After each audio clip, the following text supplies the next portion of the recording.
दोस्तों, कुछ समय पहले अमेरिका के राष्ट्रपति डोनाल्ड ट्रंप ने भारत को डेड इकोनॉमी कहकर नीचा दिखाने की कोशिश की थी।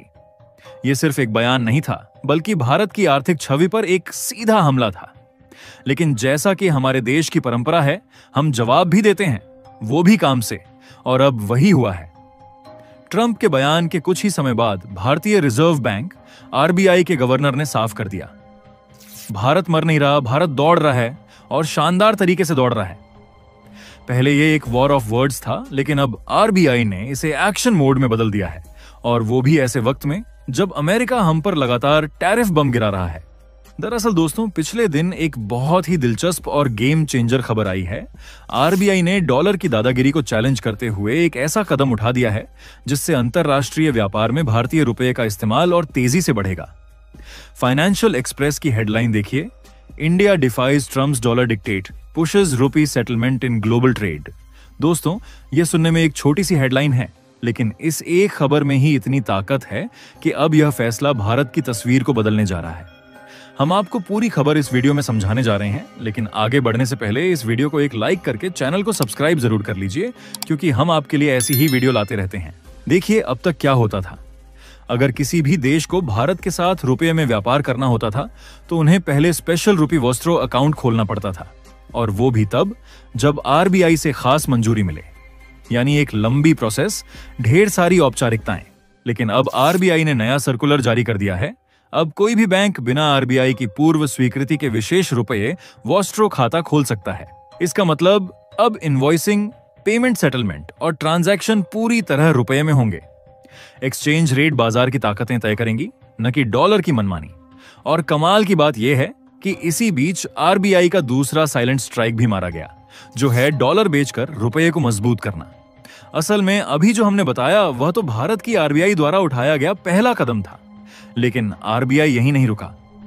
चुपचाप, बिना ज्यादा शोर मचाए आरबीआई ने अपने विदेशी मुद्रा भंडार से 5 अरब अमेरिकी डॉलर एक झटके में बेच डाले, ताकि बाजार में डॉलर की सप्लाई बढ़ जाए और उसका दाम रुपए के मुकाबले न चढ़ सके। नतीजा यह हुआ कि रुपए की वैल्यू स्थिर हो गई, जबकि सबको लगा था कि अमेरिकी टैरिफ के दबाव में रुपया गिरेगा। लेकिन हुआ उल्टा, रुपया रिबाउंड कर गया। दोस्तों, आरबीआई का यह कदम समझने के लिए आपको स्पेशल रुपए वॉस्ट्रो अकाउंट का खेल जानना पड़ेगा। मान लीजिए इंडिया में एसबीआई बैंक है, एक तरफ भारतीय व्यापारी है और दूसरी तरफ रूस का व्यापारी है। अब भारतीय व्यापारी ने रूस से 100 रुपए की कोई वस्तु इंपोर्ट की, वो रुपए एसबीआई में जमा कर देगा। अब अगर रूस का व्यापारी तुरंत रुपए निकालने के बजाय बाद में भारत से कुछ इंपोर्ट करता है, तो उसी रुपए से पेमेंट हो जाएगी। न कोई डॉलर का चक्कर, न अतिरिक्त चार्ज, न विदेशी करेंसी का जोखिम। जाहिर सी बात है, ऐसे में दोनों देशों का काम रुपए में हो जाएगा और डॉलर को बीच में घुसने का मौका ही नहीं मिलेगा। अब सवाल यह है कि आरबीआई का असली मकसद है क्या? देखिए, इन सबका इशारा कहीं ना कहीं इस ओर साफ है कि डॉलर की बादशाहत इस तरीके से टूटने वाली है, क्योंकि सीधी सी बात कि आरबीआई अब रुपए पर आधारित अंतरराष्ट्रीय व्यापार को बढ़ावा देना चाहता है, और डॉलर पर निर्भरता घटाना, साथ ही ट्रांजैक्शन कॉस्ट कम करना भी आरबीआई का मकसद है। यही नहीं, बल्कि इसके अलावा एक्सचेंज रेट रिस्क हटाना और रुपये की ग्लोबल एक्सेप्टेंस बढ़ाना भी आरबीआई की पूरी कोशिश है। ये सिर्फ एक आर्थिक फैसला नहीं है, ये एक स्ट्रैटेजिक पुशबैक है जो अमेरिका के बढ़ते टैरिफ और ट्रंप की आक्रामक पॉलिसी को सीधा जवाब दे रहा है। और कमाल की बात क्या देखी जा रही है कि डॉलर के खिलाफ आरबीआई का दोहरा वार चल रहा है, जिसमें पहला है वॉस्ट्रो अकाउंट खोलने की परमिशन आसान करके रुपए को व्यापार की भाषा बनाना, और दूसरा 5 अरब डॉलर बेचकर रुपए को गिरने से बचाना। ये कदम छोटे नहीं हैं। आज की तारीख में भारत के पास 156 विशेष रुपया वॉस्ट्रो खाते हैं जो 30 देशों के साथ चल रहे हैं। इनमें रूस, बांग्लादेश, यूएई, मालदीव, इंडोनेशिया और कई अफ्रीकी व लैटिन अमेरिकी देश शामिल हैं। अब आरबीआई के नए फैसले के बाद इन अकाउंट्स की संख्या और तेजी से बढ़ेगी। इससे भारत के फाइनेंशियल इकोसिस्टम को मजबूती मिलेगी और रुपए का अंतरराष्ट्रीय रोल और पुख्ता होगा। लेकिन वहीं दूसरी ओर ये कदम अमेरिका के लिए खतरे की घंटी बन रही है, जहां आरबीआई के कदम का असर तभी और साफ दिखता है जब हम देखें कि खुद अमेरिकी डॉलर की हालत क्या है। मॉर्गन स्टैनली की ताजा रिपोर्ट कहती है कि इस साल के पहले 6 महीने पिछले 52 साल में डॉलर के लिए सबसे खराब रहे हैं। डॉलर इंडेक्स 11% गिर चुका है। ऐसी गिरावट 1973 में आई थी, कोविड के समय भी नहीं हुई थी। 2026 के अंत तक डॉलर में और 10% गिरावट आ सकती है। यानी दोस्तों, एक तरफ आरबीआई रुपए को मजबूत कर रहा है, दूसरी तरफ अमेरिकी डॉलर फ्री फॉल में है। यहां तक कि दोस्तों, मॉर्गन स्टैनली की रिपोर्ट में एक और बड़ा खुलासा है कि अमेरिका से निवेशक पैसा निकालकर इमर्जिंग मार्केट्स की तरफ दौड़ रहे हैं और इसमें भारत सबसे बड़ा विजेता बन रहा है, क्योंकि भारत तेजी से बढ़ती अर्थव्यवस्था है, राजनीतिक रूप से स्थिर है और अब अपनी मुद्रा में व्यापार को प्रोत्साहित कर रहा है।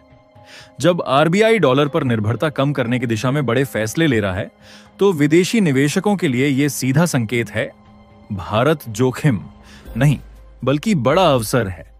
और दुनिया को यह सब बात यहीं से जाहिर हो रही है कि टैरिफ का उल्टा असर पड़ रहा है और अमेरिका को नुकसान हो रहा है तो वहीं भारत को लाभ हो रहा है। दरअसल अमेरिका ने सोचा था कि ऊंचे टैरिफ लगाकर भारत पर दबाव बनाएगा, जिससे रुपया गिरेगा और भारत को झुकना पड़ेगा। लेकिन हुआ इसका उल्टा, रुपये ने मजबूती दिखाई। भारत ने अंतरराष्ट्रीय व्यापार में डॉलर की जरूरत घटाने का फैसला कर दिया और विदेशी निवेश भारत की तरफ खींचने लगा है। यानी जो वार अमेरिका ने किया, वही उसके खिलाफ पलटवार बन गया। इसे कहते हैं जियोपॉलिटिकल चेस, जहां चाल वही रहती है लेकिन मोहरा बदल जाता है। अब जब बात यहां तक पहुंच चुकी है तो चलिए इसी बीच रुपए की ग्लोबल यात्रा को ही देख ही लेते हैं। तो देखिए, इसको लेकर कहा जा रहा है कि स्पेशल रूपी वस्त्रों अकाउंट्स और रुपए में व्यापार का असर आने वाले सालों में और साफ होगा। तब ये देखने को मिलेगा ट्रांजैक्शन कॉस्ट घटेगी और डॉलर आधारित करेंसी रिस्क खत्म होगा। साथ ही भारत का फाइनेंशियल सिस्टम मजबूत होगा और सबसे अहम बात कि रुपए की ग्लोबल एक्सेप्टेंस बढ़ेगी। दोस्तों याद रखिए, किसी भी मुद्रा की ताकत सिर्फ उसके नोट पर छपी स्याही में नहीं होती, बल्कि दुनिया में उसकी स्वीकृति में होती है। और आरबीआई का ये कदम उसी दिशा में एक ठोस मील का पत्थर है। इसके अलावा देखा जाए, अमेरिकी अर्थव्यवस्था की हालत भी पतली है। आज की तारीख में अमेरिकी डॉलर इंडेक्स नीचे है, निवेशक बाहर जा रहे हैं, टैरिफ से महंगाई बढ़ी है और राजनीतिक इंस्टेबिलिटी निवेशकों के भरोसे को और कमजोर कर रही है। यही कारण है कि भारत के कदम न सिर्फ अपने लिए फायदेमंद हैं, बल्कि अमेरिका के लिए चिंता का कारण भी है। यानी इन सब से निष्कर्ष साफ है, ट्रंप को जवाब रुपए की बढ़ती ताकत से मिल रहा है। डोनाल्ड ट्रंप ने भारत को डेड इकोनॉमी कहा था। आरबीआई ने न भाषणों से, न बहस से, बल्कि नीतिगत फैसलों से जवाब दिया। रुपये को अंतरराष्ट्रीय व्यापार की भाषा बनाना और डॉलर की पकड़ ढीली करने के साथ साथ निवेशकों के लिए भारत को और आकर्षक बनाना, यह आसान कदम नहीं है। ये कदम सिर्फ आर्थिक नहीं बल्कि एक रणनीतिक संदेश है। भारत दबाव में झुकता नहीं, जवाब देता है, वो भी काम से। बाकी अगर आप लोगों को लग रहा है कि आरबीआई सही फैसला ले रहा है और सही कदम सही समय पर उठा रहा है, तो आप लोग आरबीआई को कमेंट बॉक्स में बधाई जरूर दें। और अगर आपको यह जानकारी उपयोगी लगी तो इस वीडियो को लाइक करके अपने दोस्तों तक जरूर शेयर करें।